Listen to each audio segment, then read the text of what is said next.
Okay.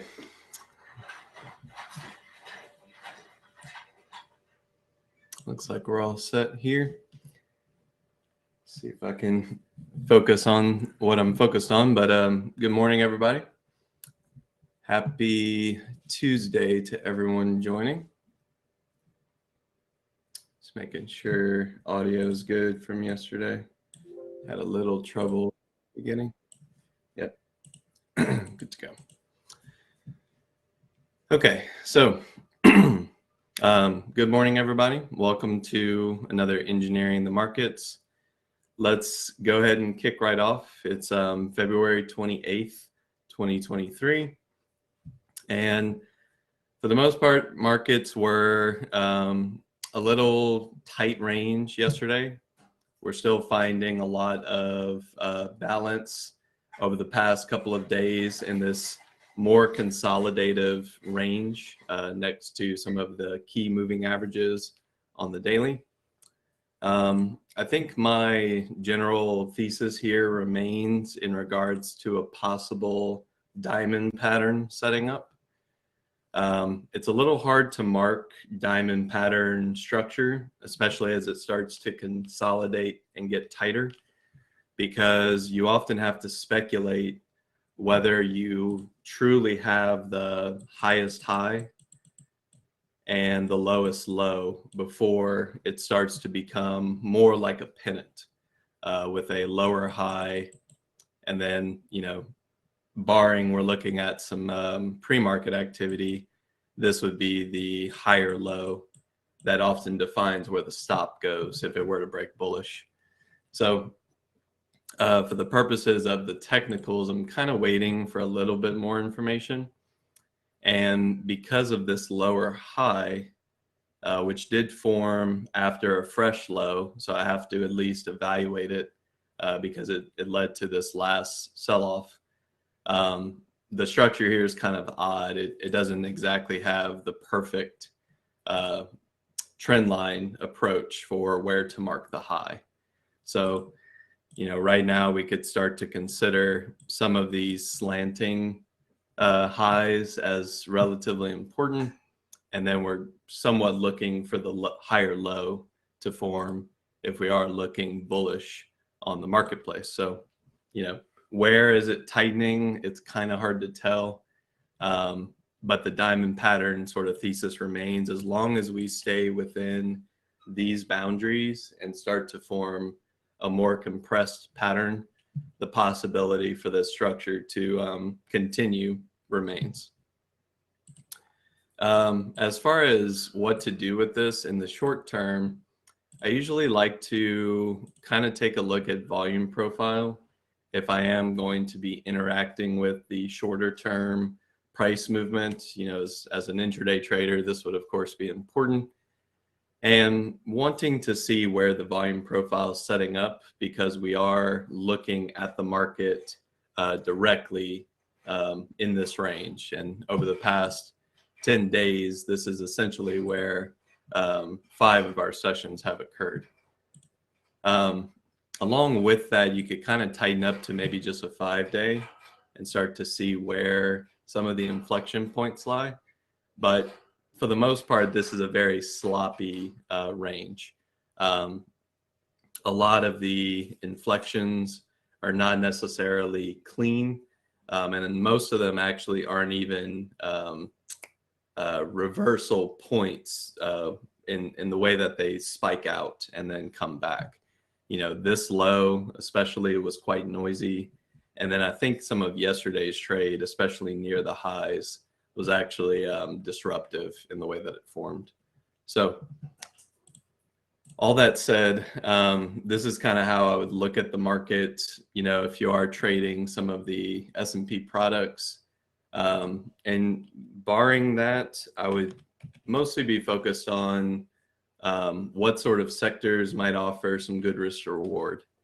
The thing that's a little troubling for the bulls right now is obviously we're in a pullback, changing the bullish nature that we saw in early January and parts of February. But additionally, I think coming back into ranges is often troublesome, especially if they're not clean in regards to like a back test. The NASDAQ is one of those areas that has me a little concerned due to the pullback depth and the fact that we're back inside some of the riskier highs that we saw in December and even in July, which, at the time was a breakout point, but you can tell that this back test was a little cleaner. We came in, it was maybe 3 days of pullback, and then we, of course, expanded further, made it a little bit easier to evaluate the sentiment at the time. For the most part, the NASDAQ has been trading flat for about 6 to 8 months. If you're looking at someone who bought in June, they really haven't seen much upside, and they've seen more downside risk at times. So there is this understanding that on the wider picture here, we are looking at some ranges that are much more structurally intact than most traders realize. So all that said, it makes trade a little noisy. We're not seeing momentum. We're not seeing the bullish nature that we saw. I would even argue that the bearish sessions are short-lived. You might get a day or two of cleaner downtrends, but in general, you're kind of having to pick your spots to find good momentum in the market. And for today, I think that's a good sort of note to remind yourself as you look for stocks in play. One of the ones that is obviously catching a lot of attention is Tesla. And yesterday was kind of the first day of continuing off of its channel. It's got some catalysts. The investor week, I believe, is coming up. And for the most part, there's bullish momentum in this particular name. It's even got a little bit of possible continuation if we are to believe the channel itself. But along the way, just kind of note where some of the breakdowns occurred as well. Things are going to get a little noisy here. And for the most part, there might be some drawdown just to set up for the last leg of the move. When you look at Tesla's option chain, you can also tell that we're still looking at a product that's very much controlled by the high open interest of certain price levels. The way I view Tesla on a short term is if Tesla can move away from the $5 levels, 200, 205, 210, and offer something like the mid levels like 2025, 2075 as opportunities in between, that's usually how Tesla kind of trades back and forth. So the way I kind of think of it is you're looking for Tesla to move $5 impulsively, but even on pullbacks and some of the back testing that has to occur, $2.5 to $5 retracements are also possible, simply because that's where most of the value in the option market lies. So, the option market not necessarily gives you the entry point or the clearest level to buy, but what it does make you realize is that this product is very heavily traded on short dated options. And, just kind of looking at how much volume goes through Tesla every single day. Yesterday, we traded 1.8 million contracts, and relative to the past 5 days, that's normal. Arguable that it's actually a little light. So normally Tesla is a 2 million per day option vehicle. It trades about 2 million contracts a day, very heavily controlled by some of the option market sentiment. That's usually why it's also a little challenging to trade it in some of those $5 ranges because of the noise that occurs, just some of the market making that goes on. Another one that I would be on the lookout for today that I think is kind of a personal one to keep on watch is Zoom. It had its earnings. The earnings were in line with the expected move so far, but because this particular product has a little bit more open interest heading into the 80 to 85 regions, I would argue that if any momentum kind of picks back up to the top side, I'd be looking for Zoom to achieve 85 before the end of the week. The tricky part is it going to be a good trader today, or is this something for like Thursday or Friday? For now, I think it just needs to be on watch. The technicals are decent as well. We're talking about, an earnings breakout, but we are over some of the retracement levels. And really what this means is the weekly pullback is over. At this point, we can claim that this is the higher low of this weekly point, and we can see if it's going to push past some of the weekly highs, right around 85. So I like Zoom from a technical perspective, and it's got some of the open interest that can drive trade in the future. I've been also keeping the natural gas stocks on watch. I want to have a better discussion about it tomorrow, so I think I'm going to still hold off on going in depth as to some of the thesis around natural gas being sort of a buy at the moment. But if you wanted to create a watch list, just having some natural gas stocks, you could start off by just watching things like the U.S. Nat Gas Fund, which tracks some of the short-term natural gas future contracts.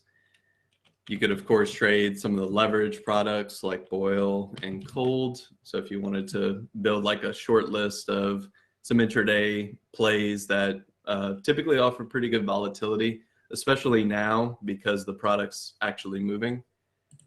And then some of the names that I'm keeping on watch, there's some with pretty good fundamentals. LNG kind of stands out in that market. There's some with not so great fundamentals, and that was more obvious during their last earnings report. It doesn't mean that they're not a bull, but there might be more of a trader opportunity. Let me see if I can remember the last couple that I like. There's some that are a little bit lower price and lower float. EQT and SWN come to mind. So these are ones that sometimes get better momentum just because they're a little bit more easier to move, with the same amount of volume. One that was brought to my attention yesterday, not something I normally watch, but Lynn, actually near its all-time highs, looking to continue, along with some of the fertilizer stocks, which these names I think are more of like a secondary in regards to why they would benefit from a bullish natural gas cycle. Some of them have stockpiled nat gas, more so when prices were a little bit cheaper, just kind of accumulating on the downswing. And mostly because they need to have a stockpile in order to produce their products. So, it's not like they can not have that on hand. Most of them have facilities to store nat gas. These two in particular have some interesting dynamics where if they accumulated a cheaper nat gas inventory, they may actually be able to resell it at a higher price, which would once again be more of like a fundamental or maybe cyclical reason to think that they're going to have some good earnings reports in the future. So these two would also be ones to maybe keep on watch. And for the most part, what you can do is kind of take this list, add to it if you find a couple names that stand out, along with watching who's the leader. as we kind of walk through this list really quickly. And I would recommend doing this more on a weekly time frame just to get a bigger picture view of what's going on. Some of these names look like they're either ready to bounce very strongly or looking to possibly break out of larger ranges. Lynn, that was kind of the one that wasn't on my list. But we've got these names like LNG, which have held trend and have arguably one of the better fundamentals.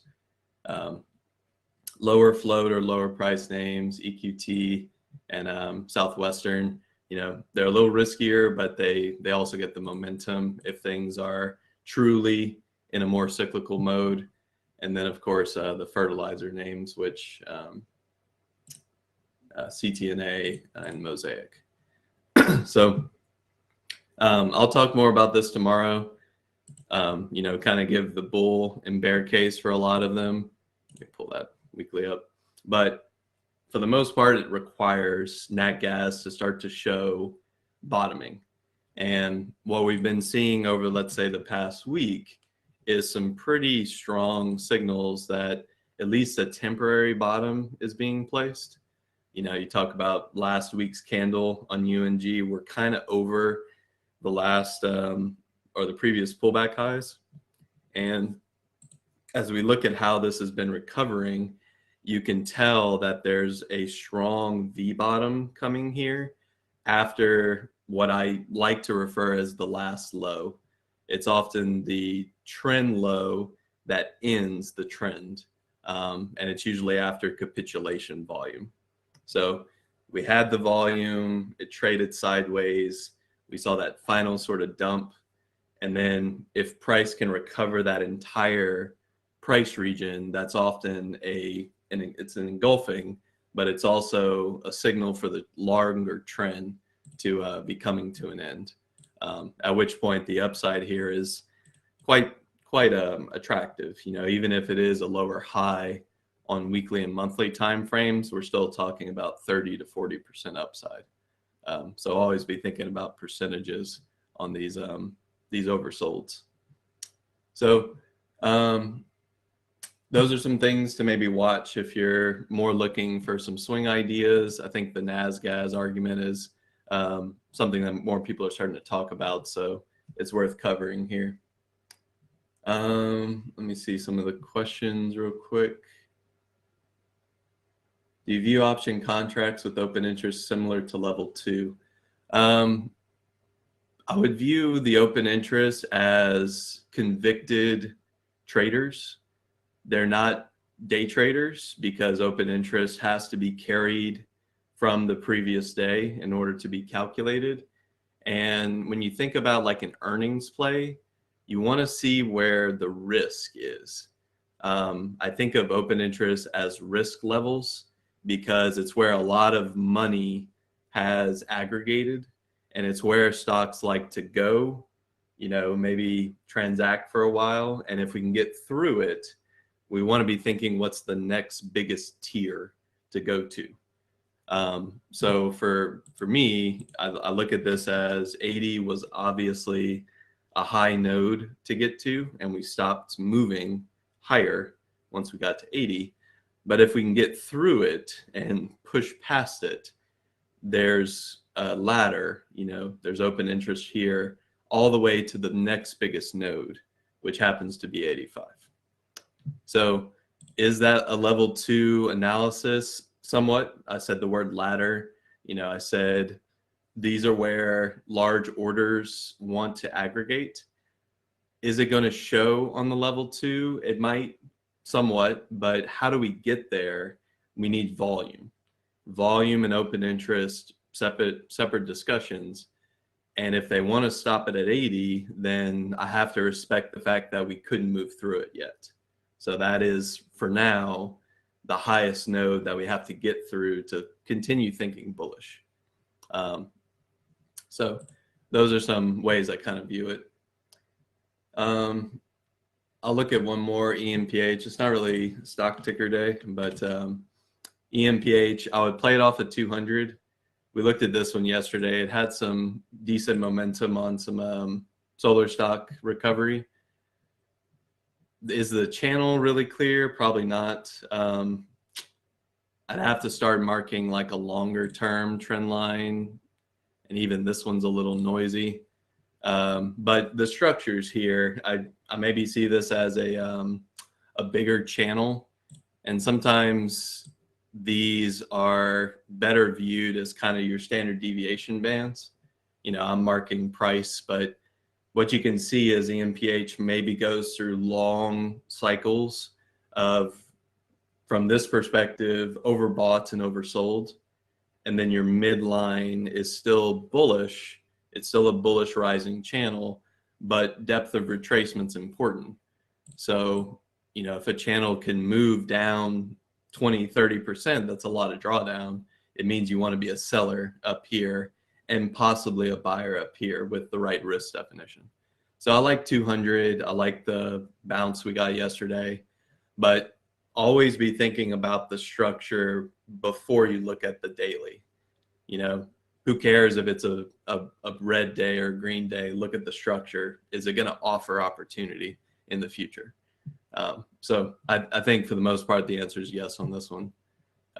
It's a decent setup. So last 8 minutes here. Nat gas aside, some of the tickers that a lot of people are starting to view. I think for today, just offering a little bit more of a personal view as to what I'll be doing today. I want to see how tight the price action gets around some of this possibly consolidative and compression structure. I don't necessarily love the session today, because if the diamond pattern thesis is to be believed, today might be one of the tightest sessions we've seen in a while. Something to where it's actually building up the last round of energy. It's also the end of the month, so you might want to be careful of some monthly expiration settlement that's going on. If you look at like the SPX, for example, there's probably going to be a lot of open interest trading around very psychological prices like 4,000. It's not as high as I would believe at first, but it's still kind of the highest node nearby. So unless we get a reason for the market to move, I'm afraid that today is going to be choppy once again. It also might be tighter, which is not an advantage for a directional trader. You might want to be thinking more neutral today, or look for like some short-term premium selling opportunity. It's also true that if I look at where did the market go yesterday, it mostly just pulled back to Friday's close, which means we're right where we settled last week. I don't think we made it all the way to previous day close, but close enough is kind of my analysis here. So really, I don't like trading in the middle. I'd rather it move away, or possibly have something to push it away, and then also look for like mean reversion back inside or back down. It just offers better risk to reward most of the time. So like I said, I'd be looking for stocks in play. Zoom was the earnings stock. Tesla's got some bullish momentum. I'm even open to the idea of AMC today because it did have earnings. It traded quite well yesterday. You might not like how it trades, but it traded like a day trader would enjoy. It had some momentum. It even had a decent little short off the top. A lot of people were claiming that the short interest was running out, but some people were able to get some shorts available. And it's after earnings, so they might start basically transacting all of this high open interest on the call side. What's interesting though is that if we can clear 8 is a really large volume, open interest node from yesterday. Same thesis as Zoom. It's kind of like if we can get past 8 and run, 950 is open with, stair steps to climb. And then if we want to push past all that, 10 is the highest volume node to shoot for. When we get to 10, be careful. The drawdown or just stall could be kind of impactful. But another thing that's interesting here is that they opened up more strikes. Normally, the only reason to do this early is when the stock expected move and volatility is at a point where it could push into those levels. And because 13 was the highest strike, there's an aggregate open interest at 13, which makes it sort of like a big gamma risk if we can get over certain prices. To me, 10 is the objective. If it wants to go wild at some point, 13 is a big risk for market makers. And as you can see, unless they keep opening more strikes, no one's above 13 yet. People have to start transacting it today. So it kind of leaves the door open, but we have to get through a couple things first. We're not at that price quite yet. So I like AMC mostly because of the option dynamics, and I would argue the technicals are very bullish, just kind of coming off these lows. The last thing to worry about from a technical sense is the 200. I mentioned a few times before, the 200's been kind of the stopping point. We've had one breach, but this is when the ape announcement came out, so it ended up being just a bad time to be a buyer. It's also possibly an inflection point. So if it's going to run into it today, ideally we want to kind of get past it. Might be some setup against it, and then it could take off again. It could kind of get some legs at this point, more for the technical side. And then I was also kind of looking back at, even if I just think about highs and lows from previous cycles, there's room to 20 here, but we need to get the ball rolling at this point. So there's a pretty big range of opportunity. So those names, staying away from anything that's too correlated to potentially a tighter S&P. Watching the NASDAQ today just because it's at that range resistance, and yesterday it tried to kind of push past and for the most part stopped. Little bit of a weird setup in my opinion, but we're between rocks and hard places on some of the technicals. It makes it a little bit more challenging to evaluate the sentiment. So ideally, I'd like to see this pattern resolve and maybe some of the volatility change, just so we have more clarity in the market. So I think with all that said, I'm going to stop here. Trade safe today. Stay tuned for pre-market prep. Have a wonderful rest of your day. And then tomorrow we'll get a little bit more in depth on the nat gas conversation. So talk to y'all then.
All right. Good morning, everyone. Welcome to PreMarket Prep. I hope you're having an amazing morning. Hopefully, you had an incredible day yesterday. Good morning, Peter. How you doing today? Yep, Peter, I cannot hear you.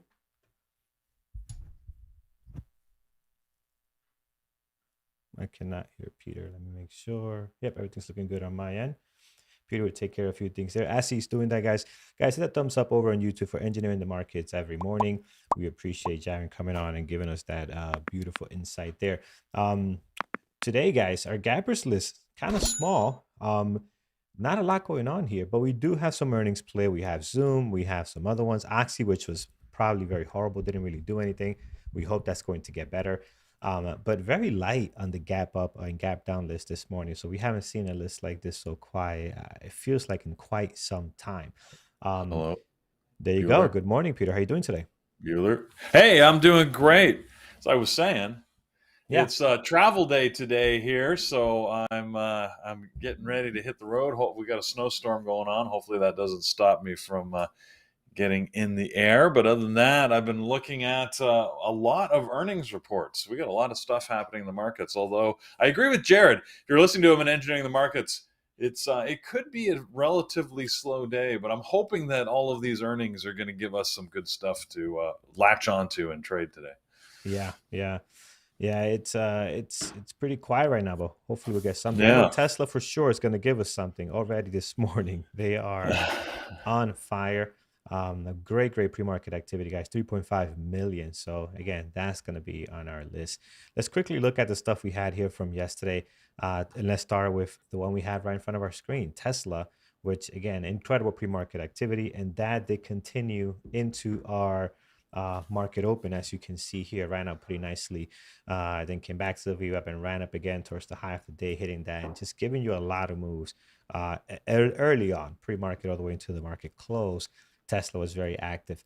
They got their investor day coming up this week, so that's going to be exciting as well. We're seeing a lot of movement, and we'll talk later a little bit about that, and also the breakout that they're looking to get out of. Here's Amazon. It was a little bit tougher, not as clean as we would like, but it did give you some slight opportunities. This is a great breakdown here in the 5 minute, nice pullback. Look at the continuation as it lost the low of the day. Then it recovers all the way towards the high of the day, which again, very tough trade to take, this type of reversals. And then look at the range heading right back down, obviously getting a lot of resistance here at the high of the day, cannot break, heads to the VWAP, and then all the way down again, breaking the low of the day. So very wild open, a very big range on Amazon. And then from there, you really was not tradable, probably until like the close or something. So very tough trade. Next one we have was Nvidia, which man, what a disappointment on Nvidia, Peter. I don't know if you had it, if you were looking at Nvidia closely, but Oh, it just sucked so bad. It, there's no way around it. Nvidia and my good buddy AMD were horrible yesterday. This AMD, Especially at the yeah. open, they were untradeable. They're Oh, really just in this chop range, and it looks even worse on a 1 minute chart. So there you go. It was not a good day to try and trade the semiconductor stocks, in my opinion. yeah, tell me about it. In here, we did have the next one was Microsoft, and again, a little bit more like Amazon. The drop and the pop, which I find this difficult to trade because I start losing confidence in what the stock wants to do. Right? If I get a drop like this and I get short, I take some partial, and it goes to VWAP, and it pops up and it comes back down like this. It's hard to take another short. It's hard to take a long because you just start losing direction what the stock really wants to do. So these are tough trades to take. They're great for scalping if you can time it properly, but they're really tough to trade these the way this moved here. That's all I had. I really only have four. We'll take a look at Apple just for the heck of it. Traded a little bit better than most stocks, but again, it's still not ideal to what we've seen and what we've been kind of somewhat fortunate to see in the last couple of weeks. A lot of continuation. Hopefully, we can get that back sometime soon. Um, as I mentioned before, gappers this is very light. Let's take a look at the overall news that we have for today and what the SPY is doing now.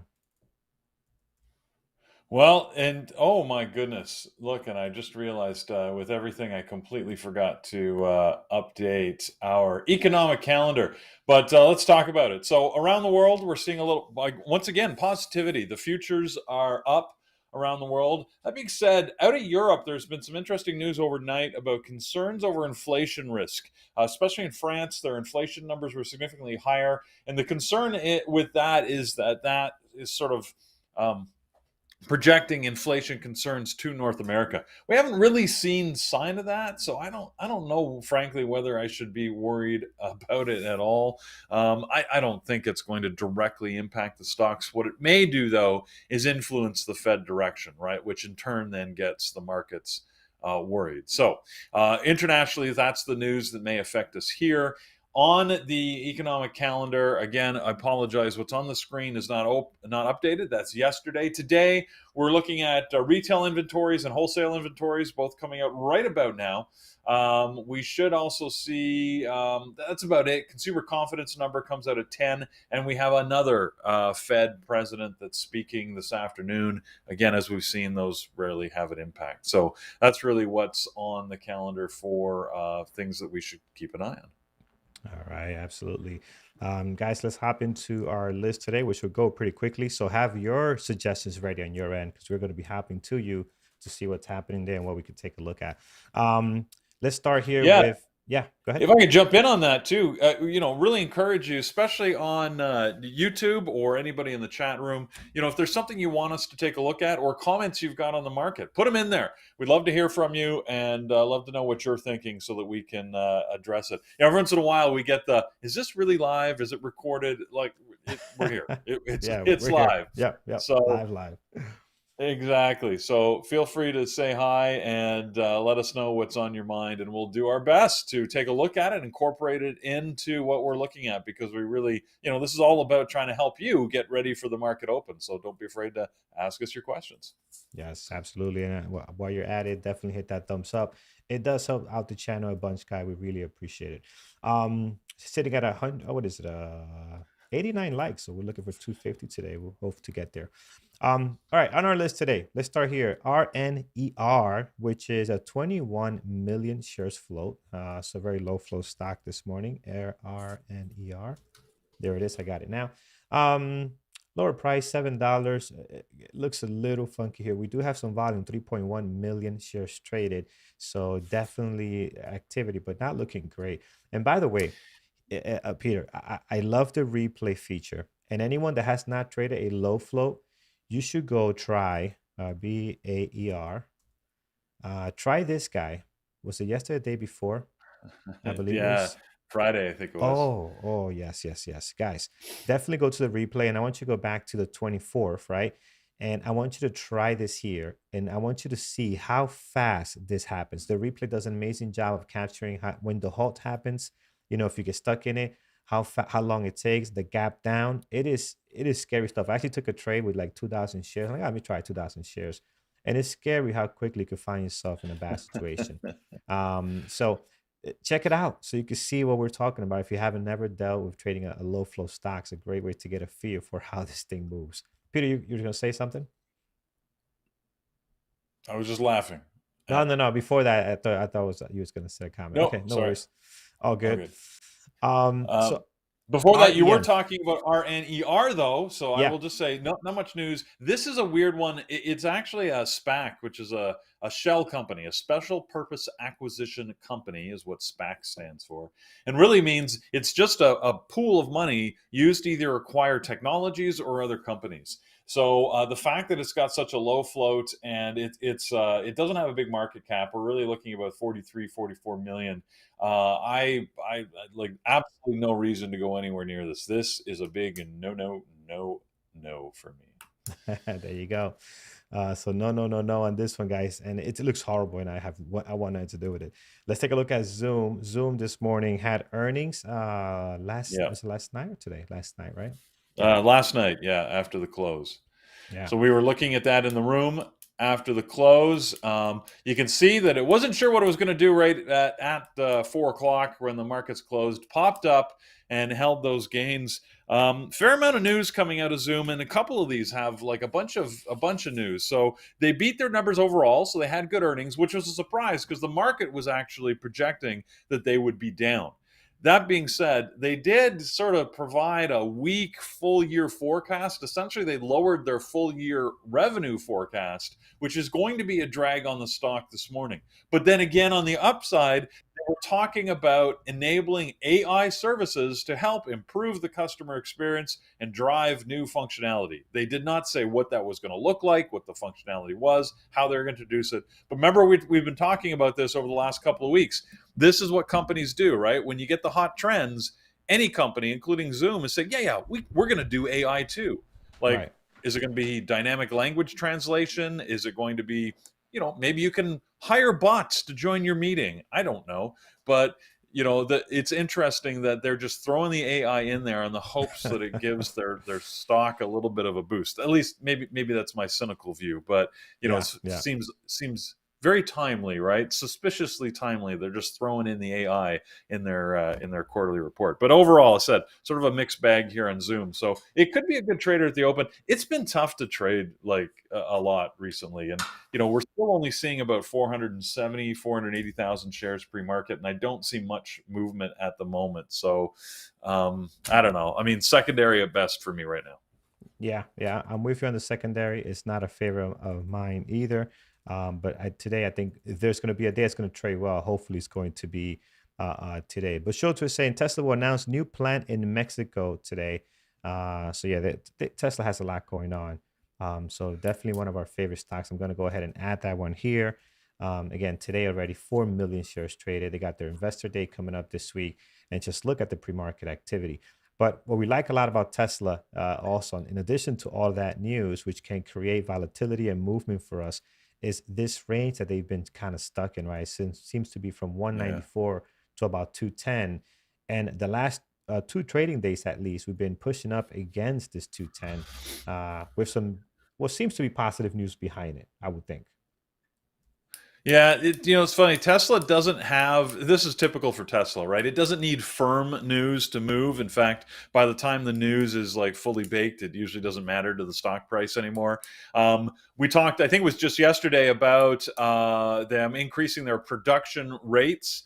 And that's been seen as a positive. They actually did that in Germany ahead of schedule. They're talking about further growth and production growth over the course of the year. Seeing some buzz about that. But the news seems to be indirect, right? There's a lot of talk right now about the $25,000 car, which Elon has talked about and rumored that he was going to build, and then said no, he scrapped the plans because they couldn't yet get battery prices down low enough where that would make it a reality. It seems to have resurfaced. I can't seem to trace it to anything specific that either the company nor Elon has said. This seems to be just, somebody sort of picked up the thread and it's gotten some airplay. So I don't know. I mean, all it takes is a tweet from Elon to either reinforce it or shut it down, or more likely, he likes to send out these enigmatic tweets that just don't really tell you anything, but gets the buzz going and continues it moving. The only other thing I saw in the news was, sort of indirectly interesting, with the rise in the stock price over the last couple of days to get back over 210, it's put Elon back at the top of well, he's now the world's richest person yet again. Not as rich as he was before, but Yeah, enough to put him at the top of the pile. Not that it matters, but it's just there you unbelievable. He should have bought in back down here with all the stuff he sold. He would have made a go. killing, you know. Maybe he Um, did. I mean, Maybe he I don't know. sprinkled some across the board there. Who knows? But yeah, very, very interesting. Tesla, it's been incredible to watch and trade. And let's see, today already setting up nicely this morning. Looks like our top stock so far. Gapping Yeah. down, we have So NC. maybe Yeah, let me jump in before we do yeah. that. Susan in the room was asking about levels for Oxy. Susan, I think we will put Oxy absolutely on our list. It isn't on the gappers yet, but it's moving. We even talked about this yesterday. I said normally I avoid this sector, Oxy being the exception, and they did have earnings last night. There was actually a whole bunch of news on Oxy, so it was interesting that they came out with a lot of information on the company. So they actually didn't do so great on their earnings, missed their estimates overall. However, they increased their dividend by 38%, which is pretty significant. They announced a $3 billion share buyback. Also, generally positive news, because that takes inventory off and shows confidence in the company to buy their own stock. And as the markets like to remind us, don't forget, over the last year and a half, Buffett and Berkshire Hathaway have increased their stake. Like they own, when I was looking this morning, they said they own 21.4% of the company. That is pretty significant. Yeah. So huge investment from Berkshire Hathaway in Oxy. So yeah, I think it's definitely worth setting some levels on. Like we've said before, Oxy is one of those ones where pre-market doesn't always move that well, but you can get good movement during the day. So I figure if any day, yesterday, it sort of moved okay, but I didn't find a trade in it. Today, you may find a better trade. And we can see a lot of this news and good information here on tradingterminal.com, which is where I went to get this fundamentals, and then of course the news, which is right down below it. So you get lots of great stuff here. So we'll definitely put Oxy on the list to do some levels at the end of the broadcast. Yeah, I'm gonna add Oxy, and don't be surprised that the pre-market is not looking so hot right now. This is actually a good pre-market activity for Oxy right Mm-hmm. now, because they normally don't move well at all, and they still can give you a really good day. So looking forward to see how they're going to be trading today.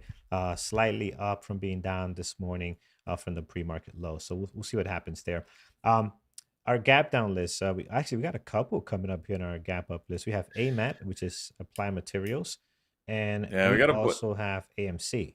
AMC. There you go. So yeah, we got a bunch that are just sort of right on the verge, either on volume or a percentage move, which is why it's jumping up on the list, or falling off. Right, if the percentage move drops below the threshold. Yeah. Anyways, Applied Materials, they have announced a new chip that's hitting the market, so I think that's what got some interest. That came out a little earlier this morning. Just seeing the volume tick over the 100,000 mark, which we needed to get onto our list here. But I personally, I still don't think it's going to be a good trader today. I look, this may be foolish of me, but I'm going to continue to watch AMD and Nvidia in the semiconductor sector and see if they choose to do anything today. Yeah, absolutely. I'm sure we'll look at those next. We Heading down to NCLH right now, guys. They're gapping down 6%. Anything going on with these guys? Yeah, they did have earnings as well. Oh, They they had earnings did. just this morning. Mixed bag here. They beat on revenue, missed on their earnings per share. NCL. I used to love to trade NCLH. It was funny because Thor was the one that traded Carnival Cruise Lines CCL all the time. I like to Yeah, trade NCLH, and I used to trade it very heavily, especially at the beginning of COVID. Right now, their guidance isn't looking that strong, which is surprising because we're seeing overall travel sector stocks, sort of forecast positivity coming forward. They're sort of saying that they're not sure what to expect and being very cautious in their guidance. So NCLH, I don't hold out great hope for it to be a good trading stock, but there is news, and if you like it, then by all means. yeah. The fun has been over on these guys for a very long time. And just like you, I always prefer trading NCLH as well at that time when they were both really hot. This one was a better trader for me. Mm. But yeah, and it was also a little bit higher price too, which I liked. I believe it It was higher than CCL, if it I'm remembering was, yeah, I correctly. think Yeah, so. And So that gave me a little more confidence and stability. Like of the three of them, because there's really them and then Royal Caribbean, right? hmm RCL were the three that I yeah. always watched and still have them on my list actually for this sector. But yeah, of the three, NCLH was the one I used to like the best. So Yeah, RCL is probably was the worst one as far as volume, mm. as you can see here.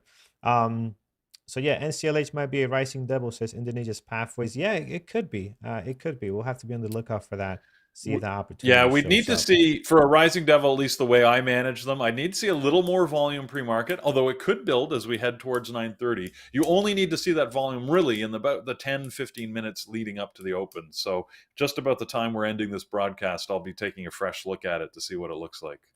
Yeah, yeah. Next on our list is going to be Dish. So actually, NCLH, I'm going to put as a possible. I do like the drop today. It's not looking great right now, but again, you're down 6%. You have 1 million shares traded. We haven't seen that type of volume in the pre-market, I believe, in a very long time. So definitely want to keep this on our list. Moon Striker is asking, is this Dash Trader Pro? Yes. So the platform we're using, guys, is Dash Trader Pro. You can also get charts on tradingterminal.com. So if you head on there, you have tons of charts. We'll show you that in the announcements a little bit later. Here's Dish, another one that doesn't trade well at all, and now down No. 5.2. What's going on with these guys today? Let's take a look at They had this. yesterday around the time the market was closing. I saw an announcement that they were having a technical failure. They had a big outage, and that caused a little bit of obviously negative Mm, outlook towards the company into the close yesterday. I haven't seen an update. I mean, I presume that it was a short-term outage and that they managed to get their services back online, but. They had earnings. I think it was last week was when their earnings. yeah, last week the Oh, look, and 24th. they're saying that the outage actually is internal and maybe a little bit longer. So I missed that piece of news. So there you go. So it seems like they've got some internal IT issues that they're dealing with. But I think that as that broke, that's what's causing the drag. Yeah, and so their earnings were the 24th. And that's, yeah, that was, yeah, again, Thursday, last not Thursday, a, then. yeah, not a great ticker overall, man. I'm always concerned No, with this one. And I just stay away from it Friday. really. So let's take a look at ASML. ASML here. Oh, this is another one that doesn't move so well. So No. again, I just stay away from that one. Also, the spread is nasty at times and doesn't get great volume, guys. You can tell by down here the entire day.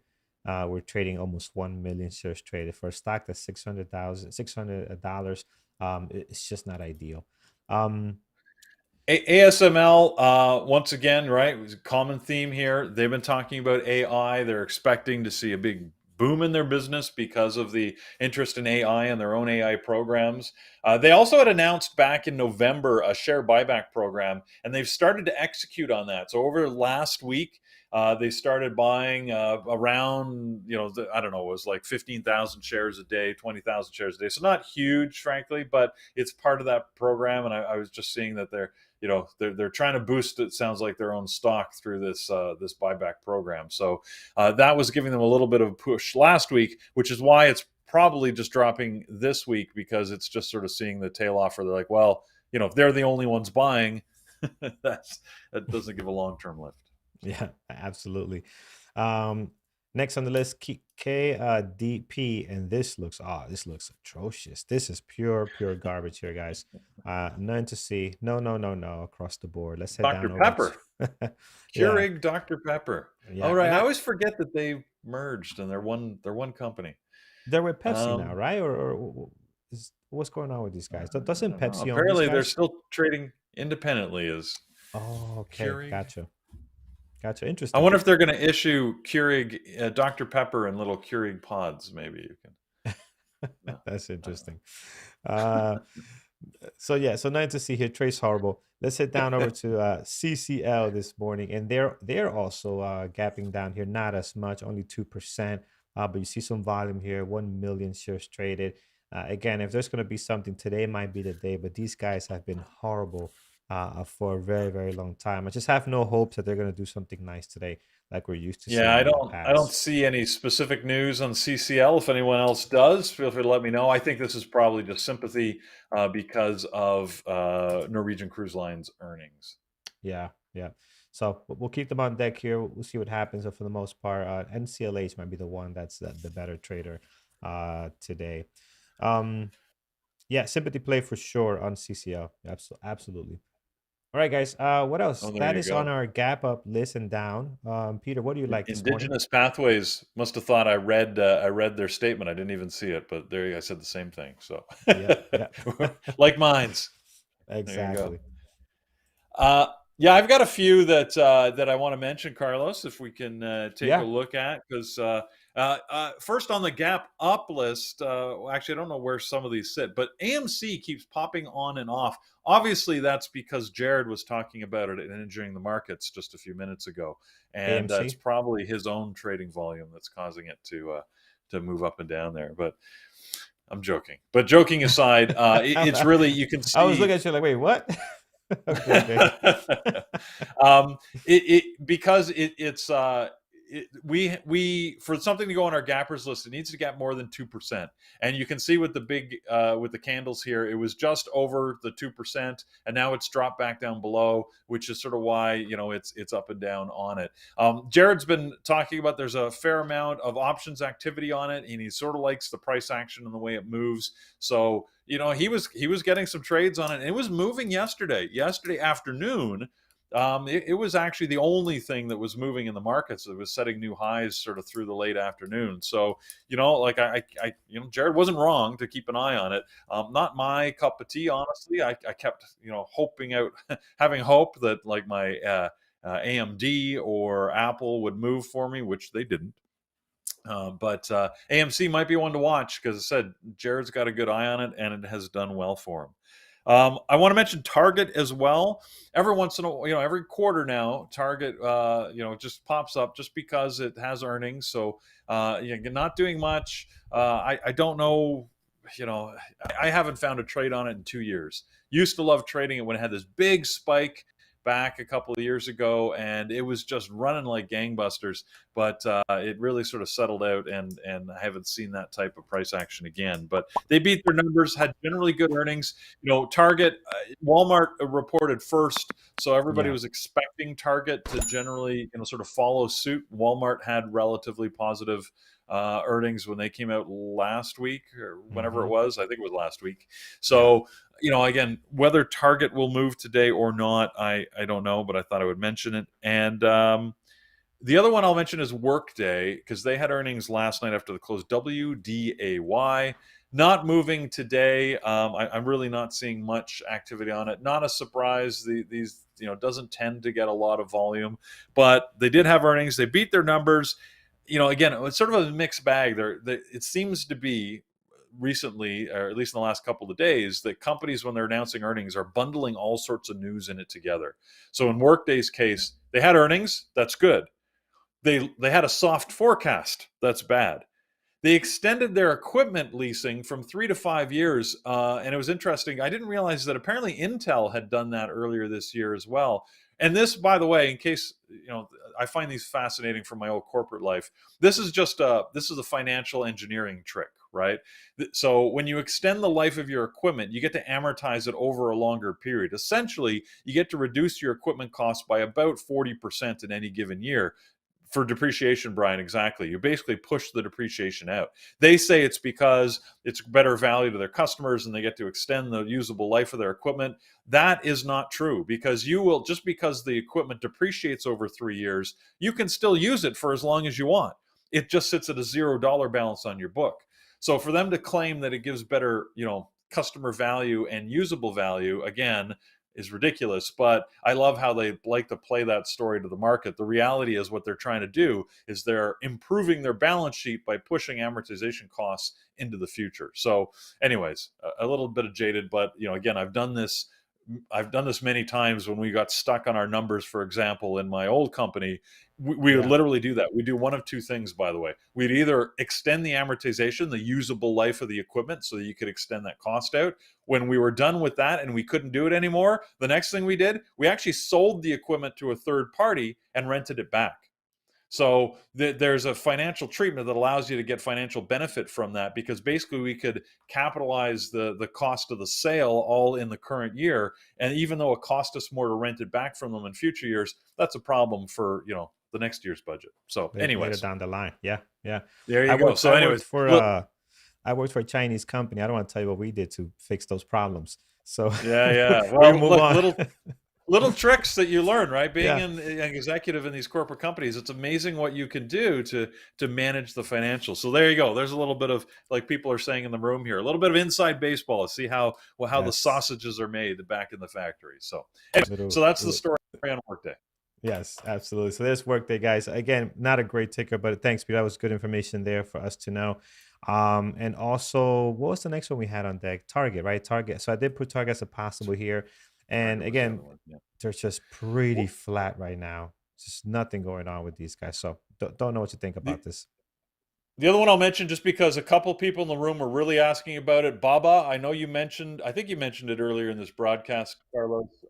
It's actually been a fairly good mover over the last week or so. I mean, yesterday it had a down day, but there was a trading opportunity if you were patient and waited for the right moment to get it on it short. I don't know, necessarily that it's going to do anything today. So far, pre-market, it's got volume, but it always does. So it doesn't look special. But yeah, like if you like Baba, then by all means, right? It's one that you can put on your list. I put AMD on my list, for example, because I like the stock. It doesn't mean it's necessarily good on any given day or that it's doing anything special. So if Baba falls into that camp for you, then you can watch it. Part of the same reason we watch Tesla, for example, right? We just like the Yeah. way it moves. It gets enough volume and it moves, so we can keep an eye on it, whether there's real catalyst based news or not. Yeah, yeah, yeah. I actually do like Baba. I haven't traded in a while, but I do like the sell-offs on Baba. They're really good. And I missed this one, this gap up here, and the sell-off. I missed that one. That was really nice. This was on earnings, by the way, which again, very weird the way this reacted on positive earnings. But these Chinese tickers beat to a different drum here. So march to a different beat of the drum as far as Chinese tickers goes and the way they move. But yeah, could be something, maybe a possible. We'll have to wait to see how this develops here. Um, all right, let's take a look here. Rasila says, I had no idea you're a fan. Oh, yeah, I'm a fan of Baba. You know that. You know that very well. I um, see some other ones some of our members are yep, mentioning in the chat room. Laser, LAZR, not looking great pre-market, not a lot of action, but I see Mountain Drifter is going to keep an eye on that. This is an auto parts manufacturer, by the way, Luminar Technologies. I call it Laser, just LAZR, because that's their ticker. But I think their earnings are coming up. I don't think they've had earnings left. I'll have to look it up here. Hold on, give me one sec. But we'll yep. we'll figure this out. Their earnings, yeah, they're not till next Monday, so a week from yesterday. But hey, if you want to keep an eye on it, sharks with laser beams. Jonathan saying that would be awesome. I would definitely be putting some swing trading on that if that's what they were doing, especially if Yeah. they were caught in a tornado and being rained down upon the land. Over on YouTube, the question is, why is our list so short today? And again, it's this list today is not great as far as the gappers goes. If you look at some of these tickers, that they don't trade clean, they're very horrible as far as they go for intraday trading, and there's not a whole lot happening as far as even the overall market is pretty flat. So remember, a lot of our tickers from our usual suspects come about when this guy is moving, or trending up or down. Right now, they're pretty much flat. If they get above 2% or down above 1% or so, you're going to start seeing this list get a little more exciting. But right now, things are pretty flat as far as the market at the moment. Yeah. So, and we've said it before, but just to remind you, our gapper list is created by, it has to have a float over a certain number. I don't 25 million, I think, Yeah, shares, Carlos. I don't remember what that is, but we put a lower limit just because we didn't want all the tiny, tiny low floats that tend to gap up a lot to yeah, appear. So we have a float limitation. The big two that we watch though is it has to be gapping more or more over 2%, right, up or yeah, down, and it yeah, has to have traded at least 100,000 shares in the morning. So that's partly why the list sometimes is small, because it allows us to focus in just on the things that have volume and are gapping with some significance. So, it doesn't mean there aren't other things that are moving, some of which we mentioned, but that's how we manage our list. yeah, In yeah, in YouTube, I see Dylan is of course picking on my Canadianisms. Did I say Z at some point? Anyways, yes, yes, you that's an did. American Z for those that would rather pronounce it. I'm Yeah, talking in Canadian, eh? So like, don't get mad at me, eh? If that's how I talk, because it's just how I talk over here. So sorry about no, that, no eh? worries, no worries. So the first time I heard that, it was from Brian, and I was like, "What is he saying? What is that said? What is this thing? Is that some kind of internal joke?" And then he told me, "No, this is how we do it up here." Okay, cool. That's right. But yeah, man, a lot of love for our Canadian friends. And Brian, who comes in after this to kind of get us ready for the market open. Yeah, we have Zoom on deck, guys. Zoom is on here and actually it's up 4.5. The way this list is going, I might move this up to our main list because I don't have nothing else that looks great besides Tesla Oxy, and the Zoom might be worth getting some attention now. It's just I'm gonna be very cautious with this one because they can trade very horrible, and very choppy. So just be aware of that. Um, all right, excellent. Guys, 9:06. Let's get over to community events and announcements. We're going to go over and do it from the website, and then from there, we'll come back and fine tune this list. Yeah, so last night we had our onboarding classes we do every Monday night. Thank you, Carlos, for hosting that. It was at 8 o'clock. You say that gets recorded, but it's always best to attend it live. We do it every week. So if you're new to the room, it gives you a good introduction to not only our services, but trading in general. It's Tuesday today, which means we've got our strategy and trade book sessions. So last week I'd mentioned I was going to be doing the one today. Forgot, of course, that I'm traveling. So Carlos very kindly agreed to step in. He is my hero. And he's going to be doing his 5-minute opening range breakout tonight at 8 o'clock in the webinar room. I will be doing the 1 to 10 trading the close strategy next week on Tuesday, March the 7th. So be there for Carlos tonight. He's going to talk about his trading of the open and how to manage that. It should be a great webinar. So again, 8 o'clock in the webinar room. Wednesdays are about psychology. So tomorrow night, we'll be talking psychology with Dr. Kenneth Reed. He's going to be talking about hitting the reset button. Once again, 8 o'clock in the webinar room. Next week, though, we have Kreda back with us, and I love Kreda. She is fantastic, and she's going to be talking to us about how you can manage your faulty thinking and how it leads to you messing up your trades. That's at an earlier time, so just remember that whenever we have Kreda on, because she's coming to us live from Scotland. It's at 5 o'clock, so earlier time next week, March the 8th. Thursdays are about psychology, as we say every week. So if you want to sort of get your questions out of the way, get our mentorship things addressed, go to either our sessions at 11 o'clock with John in the webinar room or at 8 p.m. with Thor. Those should be happening this week. I haven't heard otherwise. So we should still be having those despite most of the team flying into San Diego for our live conference. So, which should be a fantastic event. We are really looking forward to it. I know we've been building it up for a while, but it's just because we enjoy them so much and they are so much fun. So that's going to be starting actually Wednesday with a little private session for some of our Peak Capital traders. If you haven't joined Peak Capital, it's a training training session where we sort of run you through your paces and sort of help accelerate your trading journey. Then on a Thursday and Friday, we're going to be having live trading and webinars with strategies and psychology and entertainment. And anyways, it's going to be a blast. So hopefully you will join us there in San Diego. If you've already booked, I really look forward to seeing you in person. Some of you come to every one of our sessions, and we love it, right? Because we get to meet people, sort of catch up, and then a lot of new people join us. If you're new, by the way, you can join any one of our events, right? Don't think that you have to be an annual member, for example, to go to our live sessions. If you just want to explore and meet us, we encourage that. Come and visit. But if you do want to try out our services, try the intro package. It just gives you a 1-week introductory glimpse into our world. You get to join the chat room where all the action happens, right? Our members are talking all day. Our moderators are on the camera and the microphone all day, live trading with you what we see. We call them out. We trade them live. We share with you our trades.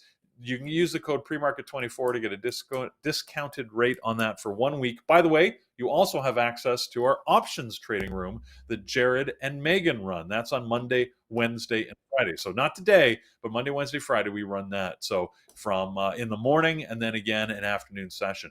You don't have to be an options expert. In fact, it probably will benefit you just as much if you're brand new, because you can ask your questions, you can start to absorb options trading. It's fantastic. A lot of our moderators are now moving to options, including Thor and Andrew, for example. So because they're seeing the value in including options in their trading strategies and approaches. If you wanted to join us on a more regular basis, use our basic or elite monthly packages, or the best deal is always our elite annual. You get a 50% discount off the monthly price if you join with that.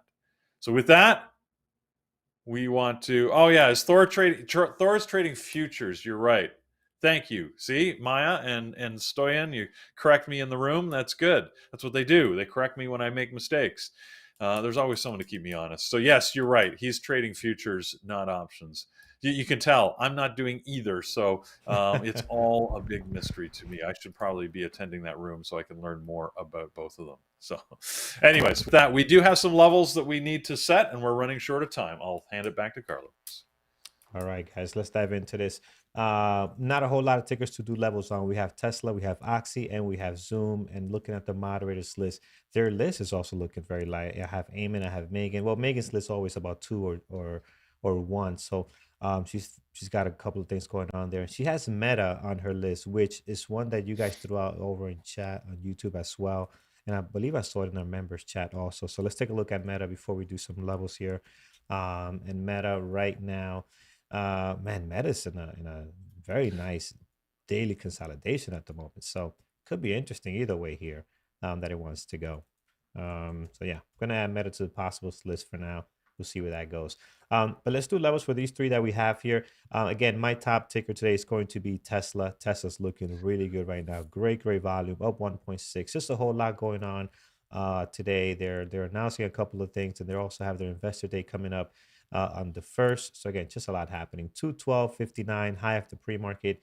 And then I like this pre-market level we're sitting at right now, $2 away from the pre-market highs over at 210.79. You got a lot of resistance happening here, also a lot of support. So again, this level Tesla has been flirting with all morning. We definitely want to slam a level there. Towards the bottom, you have the previous day close, and then below the previous day close, right around here, I like this level 204. You got a lot going on there. You have this level here, open and close here, and then a couple of dailies, wicks also hitting this area here. So that's good, 204.67. But the action to me looks to be towards the top, hopefully. Another level we have is 214.50, and also all the way up here, 217.61. Jack Cass says, I only trade Tesla now. I mean, that is really all you have. That is really all you need. The last couple of days, especially when nothing else is moving well, right? During this time, a lot of tickers were moving well, but lately there's been a lot of chop, especially in our usual suspects. We saw Nvidia yesterday how bad that was. It's nice to have a stock that can trade well no matter what the market conditions are. Here we Yeah, do, you yeah. can trade one ticker, right? There's nothing wrong with that. Oh no, You not at just have all. to. Yeah. Look, the big two warnings I'll always give is that if you trade one ticker, just make sure that you are not ever feeling that don't never get overconfident, right? Never feel you know what it's going to do. When you find yourself starting to anticipate the move, you've gotten too familiar with it, right? And you probably need to back off. That's always a danger with trading one ticker. The other thing is you have to then you have to realize that you may be trading something that's not moving today. Don't force your trades, right? Don't get that FOMO and figure, well, I see other people moving and lots of things are trading. I'm going to force my trade on the ticker I'm watching. That's the wrong move. I watch AMD every day. It doesn't mean I trade it every day. I usually find an opportunity, but I've got to be very selective because there's a lot of false signals, especially when you're watching something all the time, right? So just keep those two things in mind as you're watching it, and you can have success. Yeah, absolutely. Here's Oxy, guys. Not doing a whole lot right now, but for Oxy, this is actually a very active pre-market activity. They don't do a whole lot, into the market open. But right now, you see that the nice range we're stuck in here in the last couple of days, about 4 days or so of trading. And as far as levels, I mean, you really don't need to do anything. The highs and lows for the last two trading days are covering the high of the pre-market, the low of the pre-market, and you have levels surrounding the price action. So I will leave this just as is. Let's not make it more complicated than what it needs to be. You're all set as far as levels on Oxy. Here is Zoom. Zoom continues to drop here, man. High of the pre-market was 79.35, right? So we hit that there. And then we're higher after hours yesterday after earnings. That was going to be 80.50. We'll mark that as well, right? And that's also going to match up with some of the levels on the daily here, as you can see. Very nice, very clean.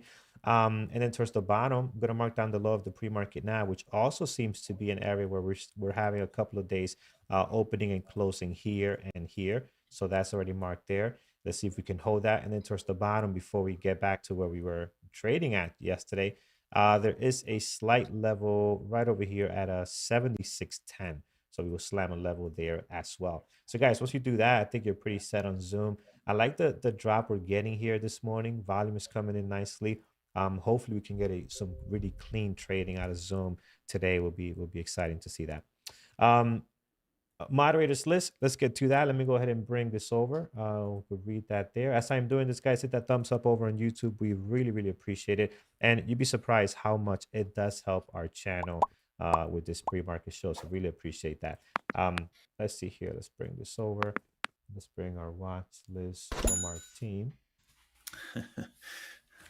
You know, as Carlos is doing that, I was reading some of the comments in the room, and it was interesting that I think it was Isaac and one other was saying, "Get out of my head," as I was talking about the things to be careful of when you trade a single ticker. You know, sometimes it's sort of easy to pick these things out, right? Because that's the great thing about a community. It helps you understand a lot of times you're just not alone, right? We all go through the same emotions as traders, and we're all traders here at Bear Bull, which is why, you know, we've been through it and we understand the emotions. It's why we tailor all of our material and that to try and help address those problems. Because when you're going through it, you think, I always like to equate it, it's like being in love for the first time, right? You ever seen a young teenager in love and they believe that nobody else can understand what they're feeling because, you know, it's the first time for them. When you're trading, you go through these emotions and this roller coaster of, you know, of emotions that you get, and you're like, you're like, was it just me? Like, I don't understand. Why am I struggling so much? And the reality is, we all go through that sort of same journey, so we can truly understand and help as you're working through it. So, anyways, yes, absolutely, guys. Here's our moderators list as we get ready to end our stream here. We have Eamon. He's looking at a DKNG for potential long, potential shorts of A firm and also Nvidia. And then we have Megan. She's looking at Tesla and Meta today. And heading down to Thor, his list, NCLH, Google, Tesla, Oxy. And then Mike will be looking at Tesla today. And he'll be trading only one ticker as he's trading from the airport this morning. Here's Brian's list: Tesla, NCLH, Zoom, Nvidia, and TWLO. Peter will be, oh, no, this is not Peter's list. This is the IPOs for today. BMR on the list. And then Peter, here's your list: AMD, Tesla, Zoom, secondary list: Oxy, NCLH, and Meta. And then Jared will be look. Yeah. Yeah, I did move Zoom up. You remember I said it was only going to be a secondary as I've been watching it through the morning. You know, I sort of like the way it's moving, so we'll see what happens. Agree. But I did move it up under my primary. I did the same thing too, man. It is looking good. It's moving well right now. Let's hope that continues. But yeah, you know, I normally don't like this one, but it's looking pretty good this morning.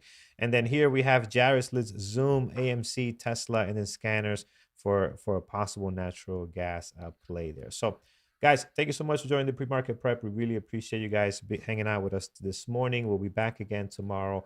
So definitely stay tuned and trade safe today. Be very careful out there. Brian is going to be up next in the room here as we continue trading. And if you want to give us a shot, head over to bearwithtraders.com if you're on YouTube and want to join the community.